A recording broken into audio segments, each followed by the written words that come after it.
what my constant cry was that our biggest problem is our allies. Our allies in the region were our largest problem in Syria. The Turks were great friends, and I have a great relationship with Erdogan, which I've just spent a lot of time with. The Saudis, the Emiratis, etc. What were they doing? They were so determined to take down Assad and essentially have a proxy Sunni-Shia war. What did they do?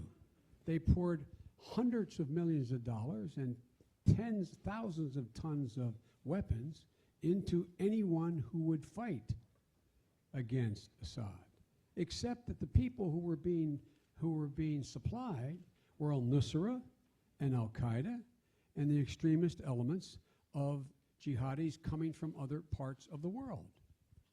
Now you think I'm exaggerating? Take a look. Where did all of this go?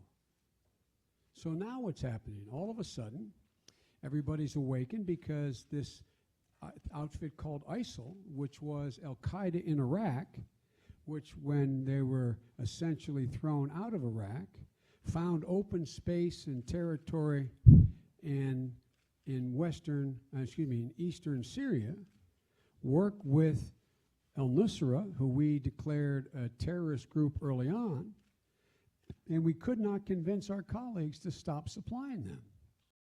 Welcome to the Truth Over Comfort show. Today's returning guest is Kyle Anzalone, who's been on multiple times before to talk about foreign policy, as he does over at antiwar.com and the Libertarian Institute, and of course your own podcast, Conflicts of Interest. I recommend people follow all of those resources as just to get the daily kind of news updates from all over the world, from Somalia to Ukraine to Syria to Israel, everywhere they can be, China.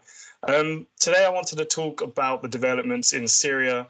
As I was saying before, it's very strange how it all happened, how quickly it happened.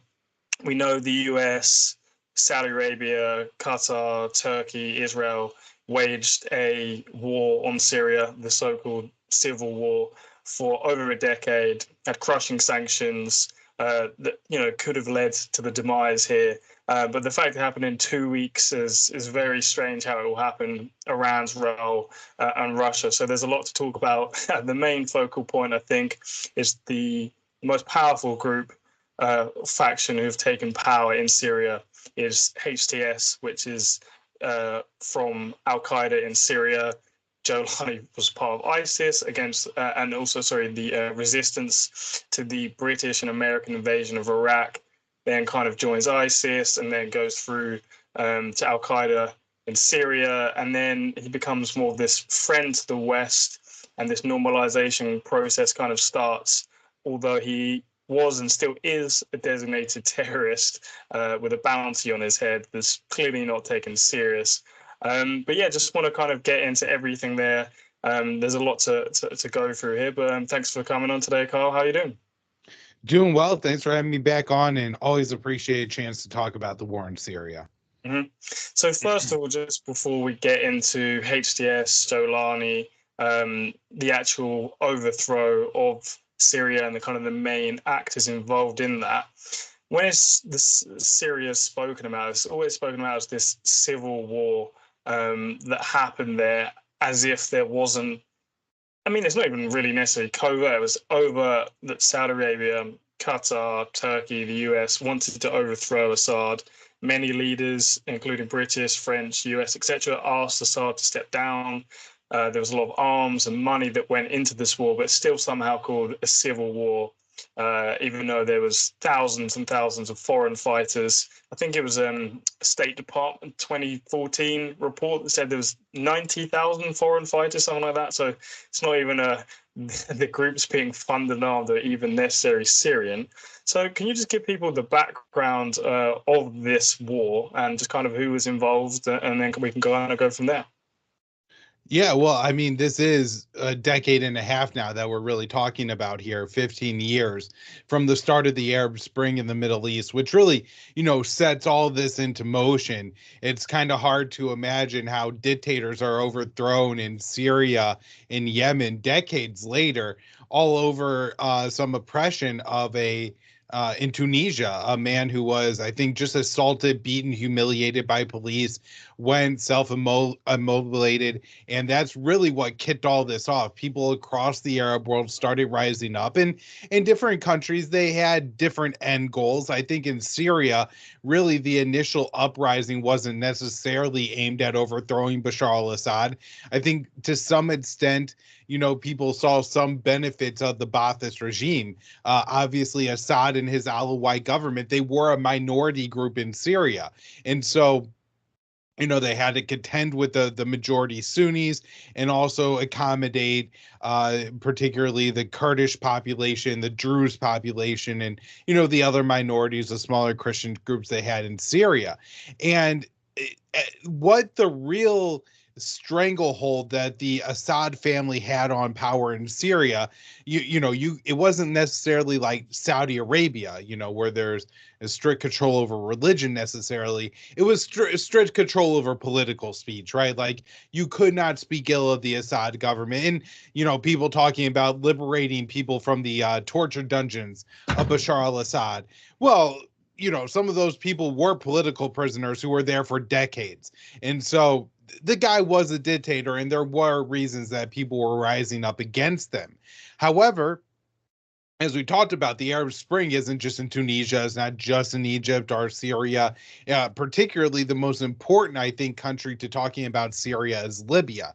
Because initially when the Arab Spring breaks out, it spreads into Libya, and the Libyan Islamic Fighting Group, which is actually made up of veterans of Al-Qaeda in Iraq. And so the group that fought against the United States in the Iraq War take up arms against Muammar Gaddafi, and they start taking countries in, I guess that would be the eastern half of Libya. And so Gaddafi raises an army in the west, and they start to march on the eastern half of the country. And the United States, and this is Hillary Clinton, Anne-Marie Slaughter, Barack Obama, are all basically convinced and end up waging what is a NATO, French, but mainly American air campaign against Gaddafi's forces. And they ultimately, I think, were responsible essentially for killing Gaddafi. They disabled his motorcade and allowed, the jihadists and the other, barbarians that overran that motorcade and brutally lynched him on the side of the road to do so. And of course, Libya was then turned into a failed state. The jihadism spread, naturally, not with the CIA help, just, kind of flowing out of Libya into West Africa, the Sahel. And that's why we see all the violence, we see if you ever look at a Reuters story and you hear 100 people killed in Burkina Faso when some bandits on motorbikes rode into a village and just slaughtered a bunch of women and children. These are all repercussions from the war in Libya. But those are kind of all unintended. The very intended consequence of the war in Libya, from the U.S. State Department, the Obama administration, was to take the jihadists, to take Gaddafi's weapons from Libya and funnel them into Syria. So what had happened during the Iraq War is that, Saddam Hussein was always in opposition to Tehran. And so once the United States overthrew Saddam Hussein, held democratic elections in Iraq, a Shia government came to power, then suddenly Tehran and Baghdad were actually quite friendly. And Tehran had a complicated but long relationship with Bashar al-Assad in Syria. And so this enabled a situation where Iran was able to ship weapons, not directly, but, through smuggling routes and everything, from Tehran to southern Lebanon and Hezbollah. And so this became a major issue, particularly for Israel. But, as many things, when issues are Israel's issues, they suddenly become issues in American politics as well. And so they get the idea that they're going to, I think the quote was, take Iran down a peg, or as we heard in the Biden administration, break the Shiite crescent. And so to do this, they tried to overthrow Bashar al-Assad. And again, there's natural protests going on against Assad, but they start funneling all these jihadists and weapons in.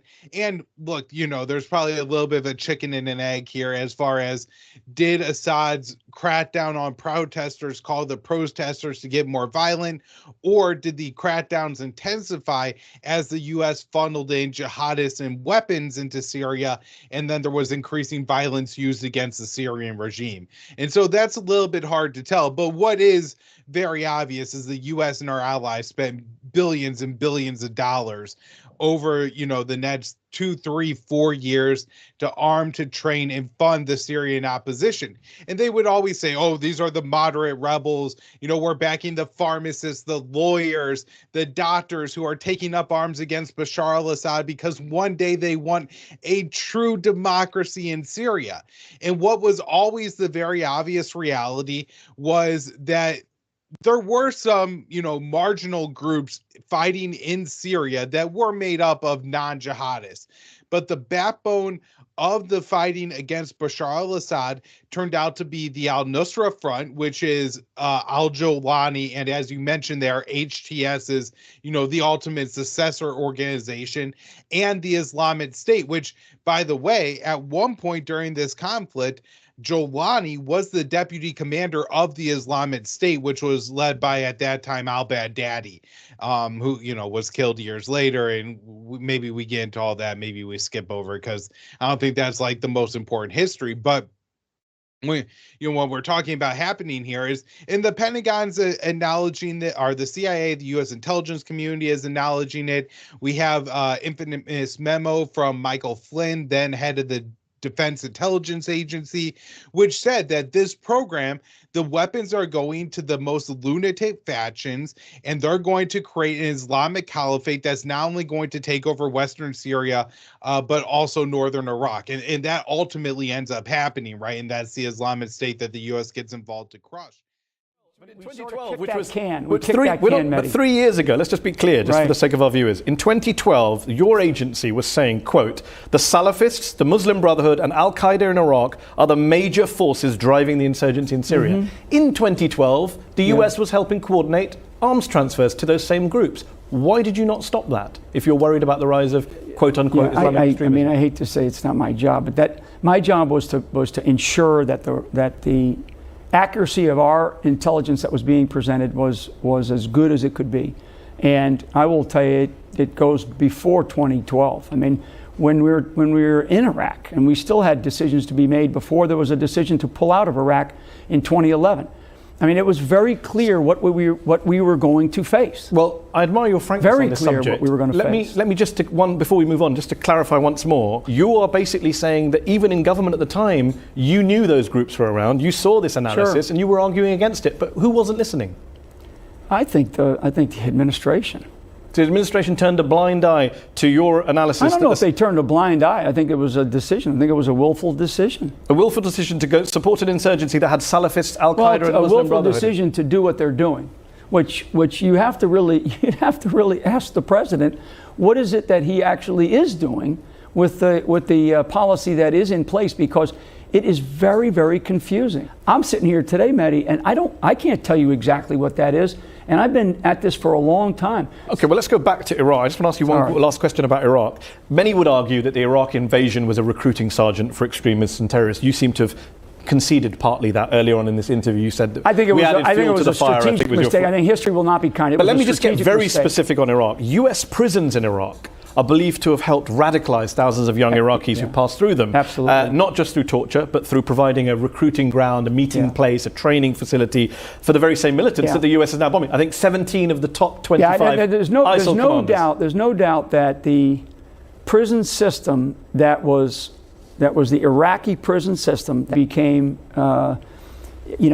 places, training ground, the training ground for what we're facing today. So it wasn't just 2003 that US poured fuel on the fire, it was much later on as well. Well, I don't think it was so much, it's not the US so much. Let me quote your former colleague, Major General Douglas Stone, who ran the US detention system in Iraq. He said, he called the US prison system a jihadi university that was breeding more terrorists. Yeah, I believe that, and he ran them. I believe that. So it's not just the Iraqis, as you just said, it's the Americans. I went down there, well, I mean, what we did was we allowed things to happen in those prisons, in those detention facilities, in Camp Cropper and Camp Bucca, to where guys like al-Baghdadi spawned, and others as well.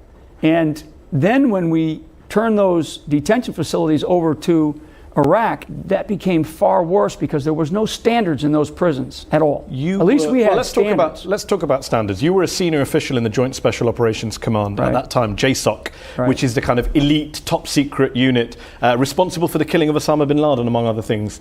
You've been described as the father of the modern JSOC. And you mentioned Camp Bucker and Camp Cropper, and you mentioned standards. You didn't mention Camp Nama in Iraq, which was nicknamed Nasty Ass Military Area, and where, according to a New York Times investigation, US interrogators beat prisoners with rifle butts, spat in their faces, and used them for target practice in a game of paintball, where the motto was no blood, no foul, meaning interrogators couldn't be prosecuted if a detainee didn't visibly bleed. Are you telling me, A, those are standards you're proud of, and B, that didn't help in the rise of ISIL? No, I mean... Now, eventually this Sunni opposition, this jihadist opposition to Assad, gets to be powerful enough that Iran and then Hezbollah and Russia all feel that they need to intervene to so, you know, there's a little bit of a debate, and I think each one of these parties had probably different real motivations here, where I think Hezbollah saw this as a real issue. Like, this is their next door neighbor, right? This is Syria borders Lebanon. And so if jihadists, if the Islamic State, which obviously doesn't care about borders because they blew right across the, you know, they went from Raqqa to Mosul. So obviously borders don't matter to them. And so what's going to keep them from blowing across the Syrian border into southern Lebanon? And so I think Hezbollah's main concern was keeping the integrity of the Syrian state intact, because the worst possible outcome was the Islamic State or the Al-Nursra Front winning this conflict and then sharing a border with Hezbollah. And so that was their motivation.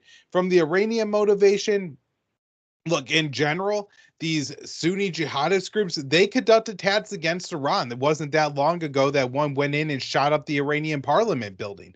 And so there are real threats to Tehran presented by these groups. And so I think that's why the Iranians got involved, and also, you know, to keep open their shipping route from Iran to southern Lebanon, because there is far stronger ties between, I think, Iran and Hezbollah versus Iran and Assad in the long term. And then Russia got involved, like Iran, because of the, you know, regional concern over Sunni jihadist terrorism. For a long time, it's worth remembering that the commander of ISIS's military, when they launched their successful blitzkrieg and took major cities, not only in Syria, but in Iraq, at one point there was real concern that ISIS was going to overrun or potentially overrun Baghdad. They were moving into Fallujah, Ramadi, to Crete, moving down south in Iraq. I mean, this was a real powerful military offensive they were waging. And at the time, the commander of their military was a Chechen, Omar the Chechen.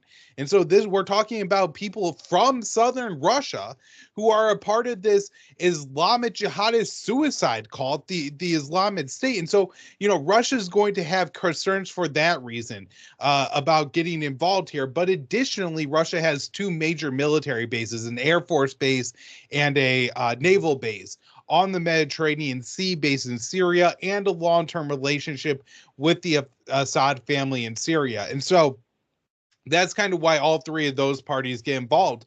And for a long time, this war is not effectively won, it seemed, by Bashar al-Assad, but certainly fought to a successful stalemate where the major cities west of the Euphrates River, in Syria. So this is Homs, Hama, Aleppo, Dara, Damascus, Palmyra, are all safe from Islamic State and jihadist attacks. And then, of course, the U.S. is occupying the east of the country, which is the resource-rich area. They're using the Kurds as proxies, but you know, the threat you feel from a semi-autonomous Kurdish region next door versus, you know, the jihadists, I think, is quite different. So they felt less of a reason that they had to immediately win that territory back from the Kurds. And then the remaining jihadists, after the Islamic State was crushed, all ended up under Julani's rule in the north of Syria in the Idlib province. And this is essentially the battlefield, the battle lines in Syria from 2016, 2017, 2018. I mean, ISIS still has a small amount of territory in 2019, but effectively the battle lines are more or less frozen, I think, from 2017 until late November. Yeah, just going back to some of the things you said there with Libya, which I think is important, is again there's different interests there. You had kind of the French and the UK pushing that, David Cameron and Sarkozy, again for different interests than maybe the US and NATO. But as you said, it became a NATO war. It was interesting, just related to HTS and al-Julani and the fact that, you know, Syria is a secular country, as you mentioned. There's lots of ethnicities, minorities that were protected, including Christians. That a lot of the fighting forces in Libya were jihadists, and this was said in a 2017 parliamentary report in the UK looking at our role in overthrowing Gaddafi, where it basically said, yeah, the opposition was a bunch of jihadists, fundamentalists who, you know, we didn't really do our due diligence, or we knew and we, you know, didn't really care. That again went into Syria, and then with the whole Arab Spring there, you know, it was used in some examples, but not in others. You know, when there was protests in Saudi Arabia, there was no calls for the King of Saudi Arabia to step down. Same in Bahrain, and I think Saudi Arabia even sent some of their own police to crush that. We picked, you know, chose depending on the scenario. In Libya, we're like, yeah, Gaddafi, been on the target list for a while. I mean, MI6 tried to assassinate him in 1998. It got leaked. So, you know, for a while, that was one of the targets. It was an opportunity. Then Syria, opportunity. We used that, and we was willing to use the people who fought us in Iraq and the people who, you know, committed the attacks on the Twin Towers. So it's crazy today to say al-Julani, who was inspired enough to go from Syria to Iraq to kill British and Americans because of 9/11, to now being the leader in a suit and his, you know, trimmed beard, meeting with the UK, France, Germany, the US. Just, you know, 20 years later is crazy to think about. But as you said, lots of different interests in Syria. If people want to know kind of more about the background on that, I'd recommend anything kind of on with Scott Horton, the interviews he's done with me, but also on his show. I've also had Vanessa Beeley on, just to give you like the full background on Syria, the war, the interest there, the sanctions. But today I think it's more interesting to maybe focus on HTS as a group, who they are, kind of their rise from al-Nursra to what they are now, and the normalization that they're kind of the better version of ISIS. As you mentioned, they was, you know, working together at one point, and it seems like from one of the US documents was the fallout wasn't really like, you know, Al-Qaeda, al-Julani, al-Nursra, gone, oh yeah, you know, we've really changed our beliefs. We think what we was doing was wrong. It was more strategic, or just a different idea of what each group wanted. So yeah, I think it'd be interesting to get into HTS. And as you said, with that Michael Flynn memo, which was 2012, I think it was a DIA report talking about from the very start, they knew this was a jihadist radical uprising that were the strongest groups that was receiving support from the Gulf nations, Saudi Arabia, Qatar. And it was always weird when I was kind of following the Syrian war. I was like, because the way it was spoken about was like arms were sent to the moderate groups. They would then either fall into the hands of al-Nursra and ISIS because they just end up there, or they were sold, or they would take it off them because they were stronger. But it was always admitted al-Nursra and ISIS were the stronger fighting group. So no matter if you thought we was purposely funding ISIS Al-Qaeda, we knew that they was the strongest force. And there was always some people have the argument of, you know, are we directly doing it, indirectly? It didn't really necessarily matter.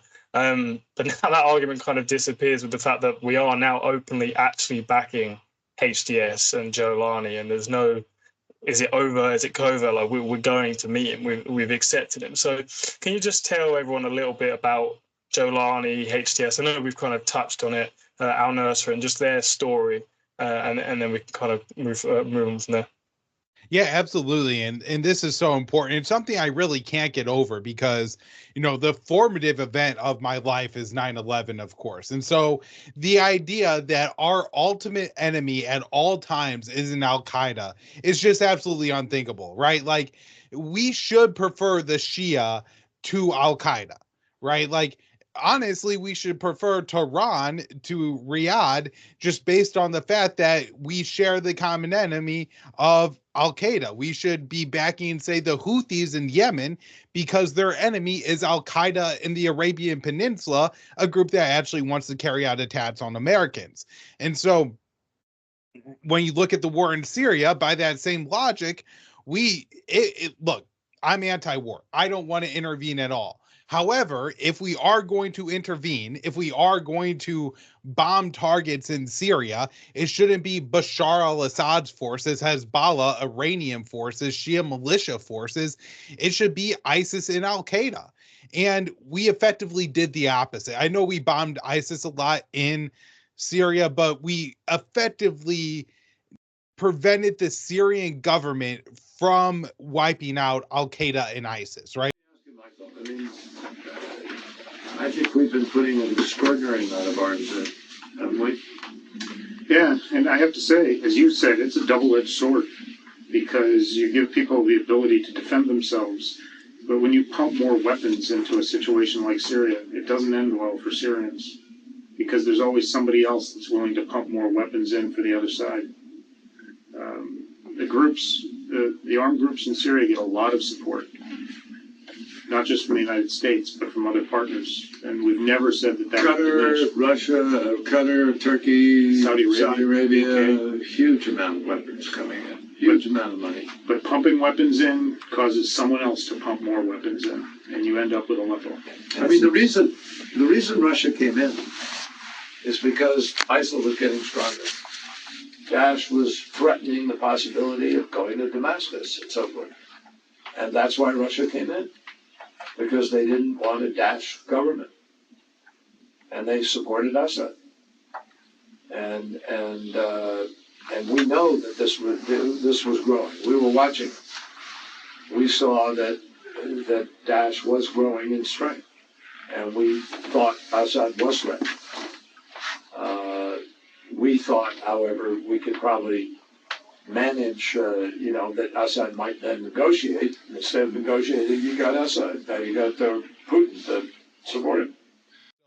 As much as we degraded them, we allowed it to be a festering and open wound.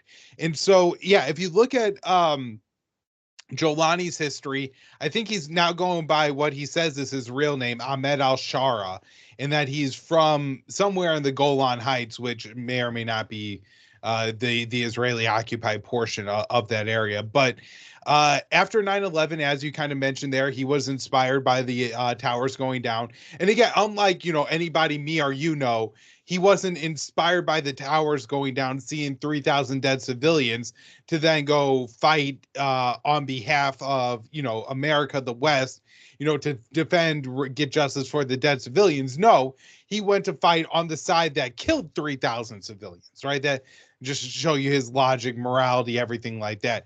So he swears loyal to Al-Qaeda and fights for Al-Qaeda in Iraq. I believe he was in Abu Ghraib or Camp Bucca, one or the other, or maybe even both, in Iraq.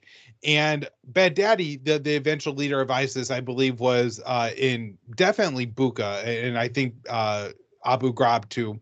And I don't know if they cross paths there or anything like that, but eventually Baghdadi becomes the leader of the group, the Islamic State of Iraq, which again eventually becomes ISIS or ISIL or Daesh or whatever you want to call it. And Julani becomes his deputy. Now, eventually Julani breaks off and goes and forms the Al-Nursra Front, which is the Al-Qaeda approved affiliate group, right? Like, It is Al-Qaeda in Syria. Just like Al-Qaeda in the Arabian Peninsula is Al-Qaeda in Yemen, the Al-Nursra front is Al-Qaeda in Syria. And that's Julani's group. And initially, the split between ISIS and Al-Nursra isn't that significant. I think over time it becomes more significant because there's a slightly different ideology between Julani and Baghdadi. And I think practically it kind of centers around the difference of when they want to declare the Islamic Caliphate and kind of what their ultimate goal is, where I think Julani had much more obviously reasonable ambitions because he achieved his, where Baghdadi wanted to create a true Islamic Caliphate that just blew apart the former borders of the Middle East. And, that wasn't practical. And I think as probably Julani would have predicted and maybe even would have warned Baghdadi that if you do that, the Americans are going to come in and bomb you to pieces. So after, really 2015, 2016, the Islamic State is really starting to break up. Once, they start to lose cities, it becomes very obvious that they're just going to continue to lose. And I think it's around 2016 is when Julani does his first rebrand in Syria. And I'm sure this has something to do with, at the time, I don't know if you remember this, but it was this is one of the things that really got me to start paying attention to foreign policy, was you had these pictures of American service members and they would maybe have their hand like this, their, chest covered, but they were, clearly in Marine uniforms and things like that. And they were posting I didn't sign up to go and fight for Al-Qaeda, support ISIS and things like that. And I was like, whoa, that's really crazy. And so I wonder if that's why Julani changed the name of his group the first time. But even then, in this, the State Department put out an Arabic cable that one of my coworkers, Will Porter, actually translated, which said at the time, don't be fooled by this rebrand. The new group, I think it was Tahrir al-Sham or something else, al-Sham, and it was, just the al-Nusra front, still tied to al-Qaeda and everything like that. When 2017 rolls around, Julani rebrands again, and he does this in coordination with the al-Qaeda leadership in Pakistan. So this isn't him breaking free and just going out on his own. He coordinates with them and they decide that the best way to continue to get U.S. weapons, to continue to exist, to continue to get support for Turkey and other countries, within the American orbit, what you have to do is officially break ties and rebrand again. And so this is where we get the group HTS, or Tahrir al-Sham. And this is presented now, rewritten history, as Julani's break from jihadism. But at the time, it was very explicitly not the case. And in fact, one of the things the rebrand allowed Julani to do, other than change his image in the West, is it allowed him to reassume some of these groups of fighters who had gone with Baghdadi in the Islamic State. So there were, you mentioned the 90,000 foreign fighters. We talked about Omar the Chechen. So some of these people are from the Caucasus, southern Russia. Others are from China. They're Uyghurs from the Xinjiang province. And so actually now there's a couple Uyghurs now in Julani's administration, in the new government in Damascus. And so he consumed some of these groups back into HTS. And for the Nets from 2017 again until November, they're in the Idlib province of Syria. If you look up a map, it's northeastern Syria. The conditions there are abysmal. Children are freezing to death in the middle of the night. The women are, the strict Islamic Sharia law there, the women are generally covered up. Now, look, it's not like the Islamic State where I forget who it was, compare them to the Khmer Rouge, where the Islamic State was brutal beyond any belief, right? They were setting people on fire because of their religion. I talked to a couple Green Berets who were deployed to Syria and just talked about how they would kill people in the most sadistic and cruel ways imaginable, and seemingly for no reason. And Julani wasn't doing that. And so it's not as if there wasn't a difference between Al-Qaeda and ISIS on that front of how it actually practically governed maybe. But, this still is a jihadist terrorist, of course, with the idea of spreading the international jihad, which means potentially attacks against America. So again, during this period, Turkey deploys some of their troops in observation posts around the border of the Idlib province. And then there's this weird relationship between Ankara and Moscow that even exists past 2022, when NATO has essentially bet this proxy war in Ukraine against Russia, and Turkey is kind of not doing it, like they're a member of NATO, but in March, they almost negotiated a deal that would have ended the war. The Turkish foreign minister regularly complained about NATO not accepting that agreement years later. And so, Turkey has a very interesting position when it comes to their relationship with Russia. At one point during the Syrian war, there was a real risk that this was going to break into World War III because Turkey shot down a Russian fighter jet in Syria. And I think one or both of the pilots were killed by jihadist groups then. And so Turkey is kind of negotiating with Russia and Syria, and there's this very uneasy truce around the Idlib province, but it generally holds. And during that time, it now seems that we should have assumed it, but what was going on was the HTS forces there were getting stronger and stronger and stronger, and I think also preparing to, diplomatically to some extent too, right? It wasn't obviously they didn't wipe out the Syrian army. There wasn't a whole lot of fighting. It's not, I mean, there was some, and when it was clearly the HTS forces that won it, which is probably what caused the army to dissolve so quick. But it reminds you a little bit of the Afghan National Army that the U.S. had spent years and years and years building, where as much as it was the Taliban going in and winning some fighting that ultimately led to them taking Kabul so quickly, it was also they paid bribes and they had people in positions within the Afghan government who were able to flip, just take off their patches or slap on their Taliban patch. And suddenly, bases and cities are falling in the course of minutes and not even days or weeks. And so I'm sure there was a lot of that going on too. I just want to take 1 second to mention, we now know there's been pretty significant UK support there. The Americans definitely knew about all of this and definitely prepared the Syrian rebels that they backed in southern Syria. This is in the al-Tanaf area, which is the U.S. or not the U.S., the Syrian and Jordanian border, where they were backing about 3,000 rebels, and they were getting them prepared for this fighting. And we also know that the Ukrainians had deployed about 150 soldiers and gave them the HTS fighters quite a few drones to help to carry out these operations, believing that this would weaken Russia. Yeah, and then we also know the main backer of HTS and Protectorate, as you kind of alluded to, would be Turkey. So, we know Turkey gave the green light to this. And then, as you mentioned there, we recently found out that the US knew about this, told that group there, this is your chance. It's now or never. It's either you're going to get it or overthrow them, or you're going to die, basically. And also, they also said they coordinated between them and HTS. So they were in contact with HTS as they was coordinating the two groups to kind of work together. And you mentioned there the UK as well, as they helped train that group as well. I'm not sure if there was anything more on the UK there that you know.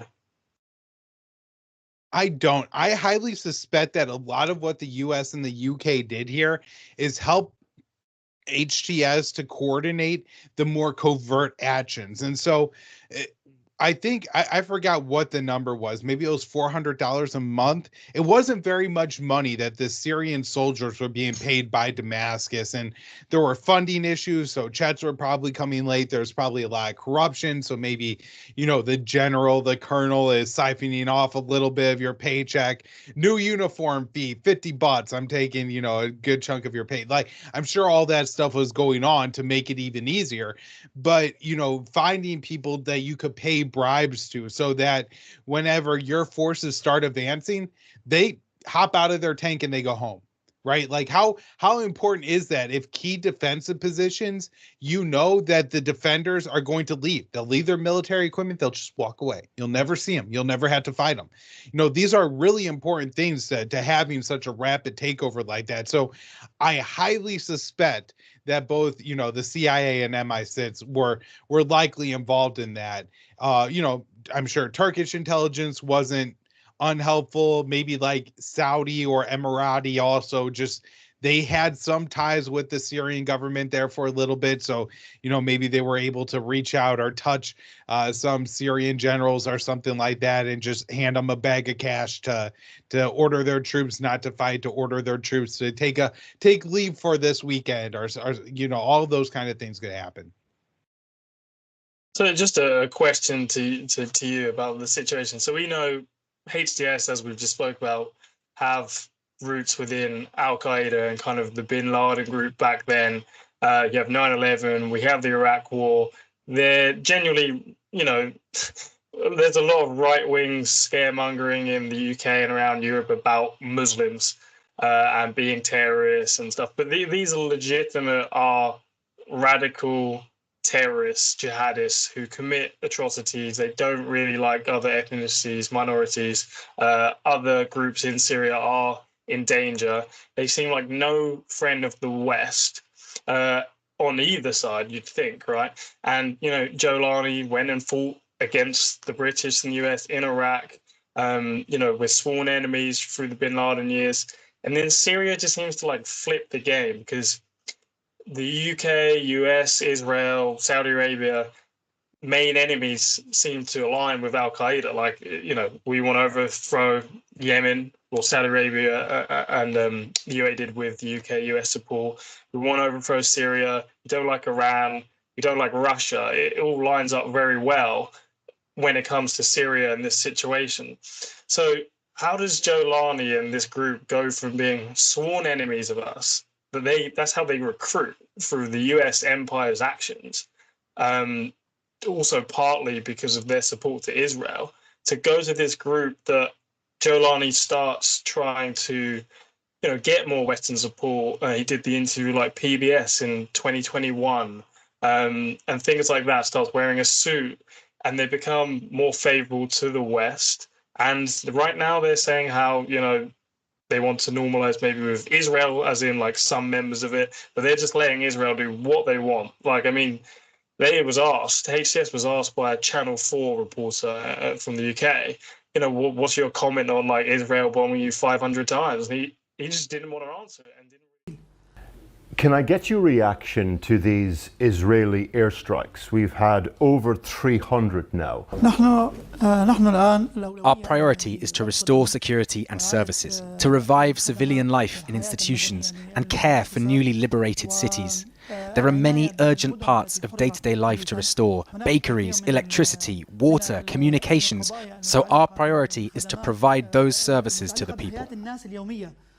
I understand it's not your priority, but are you honestly telling me that you have nothing to say about Israel striking 300 sites in this country? Have no doubt, we want everyone to respect the sovereignty of the new Syria. This point is very important to us.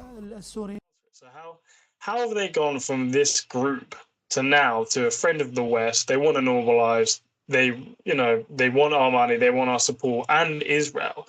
How is that possible? Because the whole time during this, people are like, is Al-Qaeda and ISIS an asset of Israel or the US or someone? We know they get Gulf support from Saudi Arabia, Qatar, the UAE. We turn a blind eye to that for forever.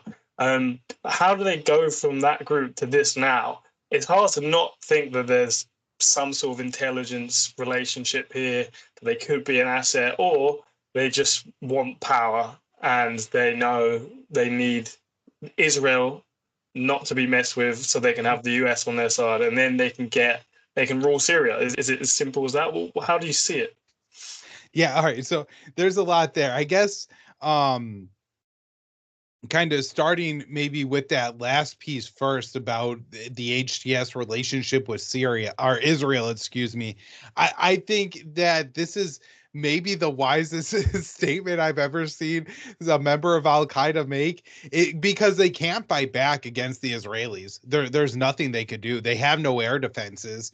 And so, and nobody's going to, like, as much support as the US or UK might be willing to give Jolani's boys, an air defense system capable of shooting down an F-15 is not on the list.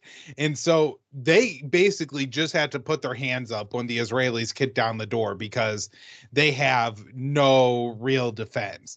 Now, I don't think that's going to work, because the new Israeli foreign minister, Gideon Saar, has already said that we are not going to live next door to an extremist organization. And so I think Israel is really setting the tables to take more of Syrian territory here, or at least temporarily hold it, expel a lot of the inhabitants, and then, you know, maybe try to put some chosen votes there that they feel like will never be a threat to Israel. But I don't think that's ever going to be HTS. And so I think that relationship is going to be very complicated in the future, but HTS really has no other move than to try to suck up to the Israelis. I think, you know, that point, that the bigger question that you're asking is, how do you go from being a terrorist to being the U.S. supported government in Syria, right? That's huge. And I think the simplest answer is just me, you, the rest of the Americans, the rest of the Brits all have extremely different interest than the people in Washington, D.C. and London. It's only in Washington, D.C. It's only in the halls of the Pentagon and the Capitol and the White House and the State Department where you would even think that allying with Al-Qaeda would be the preferable choice. But they, you know, work themselves into these positions because they all want to be able to remake the world. And whenever you're looking for quick revolutions, in the Middle East, the Sunni jihadists are, you know, the people willing to go and blow themselves up and do extremely dangerous things in order to spark and create that revolution. And look, you know, I'm not an advocate of violence. I'm an anti-war activist. However, violence can be successful, right? Gaddafi is gone. Assad is gone. So there is, you know, successful violence that can be had. And the U.S., I think, probably feels like the war in Syria has ultimately, and maybe even the war in Libya, have ultimately been successes from the standpoint of the American empire, because they took players and pieces off the board that could potentially stand up to the United States, and I think more importantly, Israel.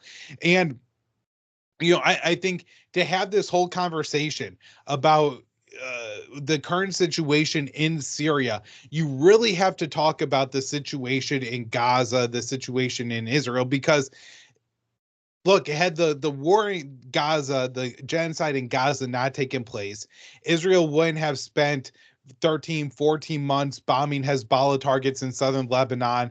Nasrallah would likely still be alive. Other Hezbollah commanders would likely still be alive. And it's my understanding that Hezbollah was the main fighting force, effective fighting force on the ground in Syria. And so had the Hezbollah fighters still been deployed to their posts in Syria, who knows if HTS would have been able to carry out certainly not as quickly or successfully as they did their blitzkrieg in Syria, their takeover of the Syrian state, forcing Bashar al-Assad to flee. And then the other piece of this, of course, is you now have jihadists in charge in Syria. And I like that you kind of mentioned there that, like, hey, this guy has got to have Western help on his PR. And I really do think that's the case. I mean, a couple of weeks ago, this guy's beard was more kept than mine. And that's really saying something for a jihadist. Karen Kwiatkowski called HTS Al-Qaeda in a suit, which I think is a really good way to describe it. And I felt like there was a kind of a blip in the matrix a couple weeks ago that we are able to really see through this. And they actually had Julani for a few days dressed almost like Zelensky. And so I have to imagine that whatever CIA firm they have that took Zelensky, who his biggest accomplishment when Russia invaded was that he could play piano with with his penis, and they turned him into some great stalwart military commander, the new Winston Churchill, is, you know, quite an impressive turn of propaganda. I mean, in January of 2022, CNN was running articles saying the Ukrainian people made a mistake by electing a clown as a president.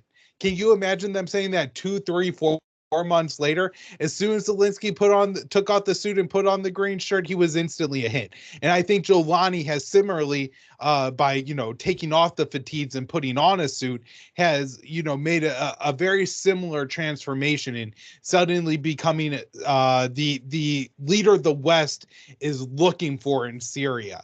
And so whether his transformation is real, right? Whether if he is just the same bin Ladenite jihadist with a clean beard and in a suit as he was when he signed up for Al-Qaeda in Iraq in 2003, 2004, or if he really does have some more moderate views now. Not that I guess he believes that women are equals or that he's going to let women in government, but let's say he's going to let, you know, women walk around without full burqas on.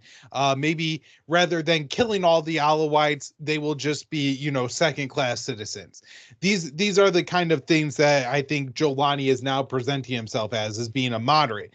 Even if that is 100% true, you have to realize that his government is filled with the jihadist lunatics, right? And they raided the banks of the Syrian government. They looted all the arms stashes that the Israelis didn't blow up. And so now they have money and they have weapons. And for 15 months, day after day after day after day, the world, but particularly the Muslim world, has been flooded with images of Palestinian children missing arms, missing legs, missing heads, burned from head to toe, starving to death. The photos of frozen to death premature babies will never leave the mind of some of the people who have seen it, and it will drive some people to violence. And I really worry that it's only a matter of time before those people that are now insanely driven by violence because of the images that they saw coming out of Gaza. Remember, it was the Quantum massacre that ultimately caused Mohammed Atta to go ahead and sign an loyalty oath to Osama bin Laden and eventually fly a plane into the Twin Towers. And that was the killing of, I think, 106 or 180, but, you know, in the 1 to 200 range of Palestinians, right? It was a massacre. It was horrible. It was ruthless what the Israelis did in the Quantum massacre. But there's been one of those every single day for 400 plus days. How many people is that going to drive absolutely insane? And how long until one of them ends up in the arms of one of al-Julani's lunatic lieutenants who has taken that money and taken that weapons, and even if he's doing it behind Julani's back, is trying to fund the same kind of international terrorism? We know that some of the members of his administration at least want to create an independent Islamic state in what is currently northwestern China. And so who's to say that they're not also willing to come to the West? It would be stupid to assume they wouldn't. Mm-hmm. Yeah, that's the thing that we seem to miss it, or the general population doesn't get with foreign policy, is that these wars radicalize people. We train the current terrorists, but we radicalize them somewhere else. Just going back to, I guess, the general point about what you were saying. How we now support them, in the halls of London and Washington, how we can support them. I completely understand our interest in this. This is a massive win in their eyes, and, they're going there, meeting them. Joel is saying about opening up the country to private business, all that type of thing. I guess the most similar time to this would be like the Mujahideen in Afghanistan, who we supported, and then you have bin Laden of that time, supporting that. But since then, there's been 9/11. We've fought, apparently, these wars. There's that safe haven in Afghanistan. So we overthrew the Taliban over it. And now the safe haven is the government in Syria. And, we're meeting them. It's crazy how, it's just brushed aside. It's not really even spoken about. Most people obviously don't understand it. I was more curious, I guess, on on al-Julani and the Al-Qaeda side, why they've, they were sworn enemies of us for us to happily work with us. I guess maybe the new generation of Al-Qaeda, although they did fight before, just thought, let's just be friends and we can get our government in Syria, and that's good enough. Maybe, I don't know. But just go back to what you said there about the Israeli foreign minister. So we can see, that Israel's got away with just doing all these bombings in Syria. They're kind of just letting them take more land, do the bombings, as you said. They haven't really got a choice. But they've also gone out their way to say there's not going to be, no Palestinian training grounds in Syria. They want to kick out those groups. They don't want anyone to be declared a war on Israel. Even previously, they never really attacked Israel, including ISIS. The only time ISIS attacked Israelis, according to the Israeli defense minister, they apologized. So there's a lot of kind of countering voices. Some say this is very bad for Israel because, they have the jihadists in control on their border, and Assad kind of, was their enemy, but not really, because Israel would bomb Syria every kind of month or so, and they just let it go. Like it was a different relationship, and Russia isn't all in on, overthrowing the Israeli government and things like that. And then on the other hand, you have Netanyahu saying this is an opportunity. We help lead to this by destroying Hezbollah. So where do you see it? I saw that actually antiwar.com published that bit from the Israeli foreign minister or other officials saying this isn't a good thing. But there seems to be kind of two different stories here. One, that this is amazing, a great opportunity, and then the other, that this is terrible. So where do you kind of see it? What's your opinion on it? Yeah, I think it was like 2013 or 2014. A former Israeli official was kind of bluntly stating the Israeli official position in Syria, and that was they prefer to see the war continue, right? The best case for the Israelis was that the Sunnis and what they, saw as the Shia, so the Iran-backed forces and the Sunnis, would just keep killing each other. And that way, Israel never had to deal with them while they just got weaker and weaker and weaker. But if one side had to prevail, they said that we prefer the Sunni evil. Now, they still called it an evil, but they said that they would prefer the Sunni evil prevail. And so again, this is, I think, because generally speaking, there were a significant number of Palestinians in Syria, and I think there's some relationship there with them in Damascus, and Syria had stolen the Golan Heights, or Israel had stolen the Golan Heights from Syria, and so there were some tensions there. And I think ultimately, Israel saw the opportunity that would be created with the downfall of Assad in Damascus, even if then there was a new problem that they had to contend with. And I guess you mentioned something there that I forgot to say earlier, and I think it's actually a big piece of this puzzle that gets left out a lot, which is for 15, at least 14, but maybe 13, 14 years, Israel bombed Syria monthly, if not weekly. And towards the past couple of years, that's been almost 2 or 3 strikes a week.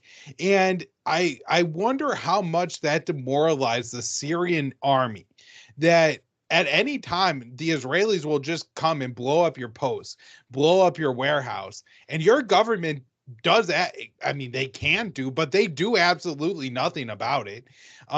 Even Hezbollah, or Hamas or the Houthis at least occasionally fire back at Israel, right? I mean, it's not like particularly effective or anything. Or the Shia militias of Iraq, at least they fire missiles at American bases. At least they do something. But Assad just took it year after year after year, week after week after week. I mean, I would guess that at least some Syrian soldiers had to just be outraged by that, and it would have to make them want to walk off the job, right? At least when Assad's looking shaky or something, yeah, if you're just gonna get pummeled to death by the Israelis, why stand guard for that? Yeah, I'd love to know a bit more of the relationship with Russia and Israel. I think it's kind of never really discussed too much, the relationship there, how that plays into Syria, into now. Yeah, I just don't know really too much about it. It's quite quiet, the relationship, but Russia, I mean, it puts out statements, and it's obvious that it's appealing to them to call out Israel's war now because they can get a lot of votes in the global south, things like that. Obvious stuff, but like action-wise, I don't know. It's just I'd love to know a bit more about their relationship. But just to finish up here, I mean, there's loads more to cover. But where do you see this going? So at first, people thought this is another Libya. It's just going to go into civil war with all these armed factions. And as we saw, open slave trades, and then it destabilized North Africa and all these other countries. So far, it seems to be going very smoothly in Syria, which is why people have suspicions Russia's kind of made some deal on board. We don't need to go into that. It's best to maybe just see what comes out with time. But it seems to be going quite smoothly. You have, as I mentioned, the UK, Germany, the US have all gone there to meet with al-Julani or his government. They've now gone to Saudi Arabia. They was meeting with other countries from, Jordan, Bahrain, Italy, lots of countries, and it's going quite smoothly. There's not massive pushback from China and Russia, and it's just kind of just happening. So where do you see this going? Do you think it's going to carry on this way, or is this group just too crazy that it's just going to be impossible for that to happen? Or like you said, al-Julani may have moderated, and or at least the leadership, so it could start smoothing but get rocky out. Where do you see this going? Because at the moment it seems to be going to plan, to be honest, from what I've seen. I think Syria is going to end up a lot like Libya, I think like 10 years from now, and in a few different aspects. So one, I think it's really only going to exist as a state on a map. I don't think that Damascus is ever going to control that territory east of the Euphrates River. And at the same time, the Kurds there really can't declare an independent state because the U.S. NATO ally Turkey would crush it. Baghdad would be very upset. Tehran would be very upset. And so I think, in eastern Syria, everybody is going to kind of just agree that the best solution is for the Kurds to be autonomous but not be provocative about it. Similar situation in the north, where I think Turkey is going to invade from about north central Syria. So along the Turkey-Syrian border, you have the Aleppo province, you have some Kurds that live there, and then just all the way across to Iraq that they're going to invade. And this is going to be a de facto kind of annexation by Turkey where they're going to control this territory. There's nothing anyone could do to stop them. At the same time, they're probably not going to declare it because they're a member of NATO, and it would make Washington look really bad to have one of their allies seize territory.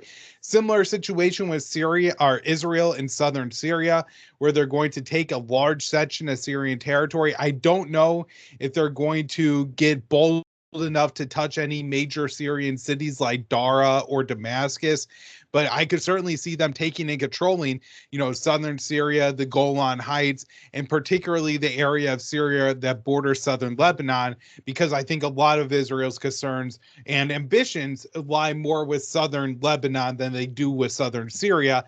At the same time, can't officially annex the territory.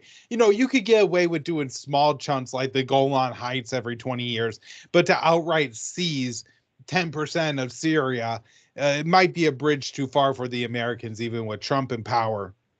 And so that leaves this, major Syrian cities that will fall under the control of HTS or whatever group rises up. I could imagine this government being very brutal, going through a lot of transitions, instability, infighting, changes in power. And then, of course, you are going to have the Alawites along Syria's Mediterranean coast. And I do wonder if maybe down the road they try to work out a deal with the Russians where they end up with a little own autonomous state where they are essentially protectorates of Russia who keeps their naval and air force bases there. And there's just, the only people that would try to touch them are HTS, but they don't have a powerful enough military to do so. And again, it's too complicated to actually create a new country, redraw the lines on the map. And so they just end up with a little autonomous area. But I think, much like Libya today, nobody can really tell you who's going to end up controlling that country in 2, 3, 4 years. It's divided east-west with sparse control over the south. And, I think we could just see kind of a similar situation where you have a lot of lawless areas, you have a lot of autonomous areas, Damascus doesn't control a whole lot, and it's marked with a lot of political instability. Yeah, no, I think that definitely really cool. And then obviously you've got the US military presence in the northeast as well, which doesn't really seem to be going anywhere at the moment. But no, it's a crazy situation. It's just so crazy if you just told people the day after 9/11 like this would happen. It's just like unbelievable how easily it's happened, and then how just undiscussed it is, even with groups of people and influencers you think maybe would say more about it, but it's just like some background noise. Like, yeah, some ex-Al-Qaeda guys took over, they're the government now. Yeah, we're meeting them. They're still designated terrorists. Yeah, there's a bounty, 10 million, but I don't think anyone's going to pull that in. Just for a resource, I think it'd be interesting for people if they read the transcript of the with PBS, the ambassador, was it James Jeffrey, the ambassador to Turkey, of Iraq, and then the Syria envoy, and he talks about HTS, the US relationship with them years ago, that they was like the least worst of a bad bunch. Turkey's relationship with them, the informal discussion, that's an interesting read about that. But yeah, there's a lot to go into here, but I'll leave it for today. But yeah, thanks for coming on, Kyle. Appreciate it. And yeah, I'd love to have you on again soon. Hopefully, yeah, some good news for once, but it just seems one conflict after the other. It seems like maybe there's going to be a Gaza ceasefire. I'm sure the next time we speak with Trump in, it's going to be some Iranian trouble, or the West Bank's been annexed or something like that. Yeah, I'm sure we'll have plenty to talk about no matter what it is. But thank you so much for having me on. I always appreciate a chance to come on your show and talk to you and your audience. Thank you. We also have a history of kind of moving in and out of Pakistan. I mean, let's remember here, the people we are fighting today, we funded 20 years ago. And we did it because we were locked in this struggle with the Soviet Union. They invaded Afghanistan, and we did not want to see them control Central Asia. And we went to work. And it was President Reagan, in partnership with the Congress, led by Democrats, who said, you know what, sounds like a pretty good idea. Let's deal with the ISI and the Pakistani military, and let's go recruit these mujahideen. And let's get some to come from Saudi Arabia and other places, importing their Wahhabi brand of Islam so that we can go beat the Soviet Union. And guess what? They retreated. They lost billions of dollars, and it led to the collapse of the Soviet Union. So there's a very strong argument, which is, wasn't a bad investment to end the Soviet Union, but let's be careful what we sow because we will harvest. So we then left Pakistan. We said, okay, fine, you deal with the stingers that we've left all over your country. You deal with the mines that are along the border. And by the way, we don't want to have anything to do with you. In fact, we're sanctioning you. So we stopped dealing with the Pakistani military and with ISI, and we now are making up for a lot of lost time.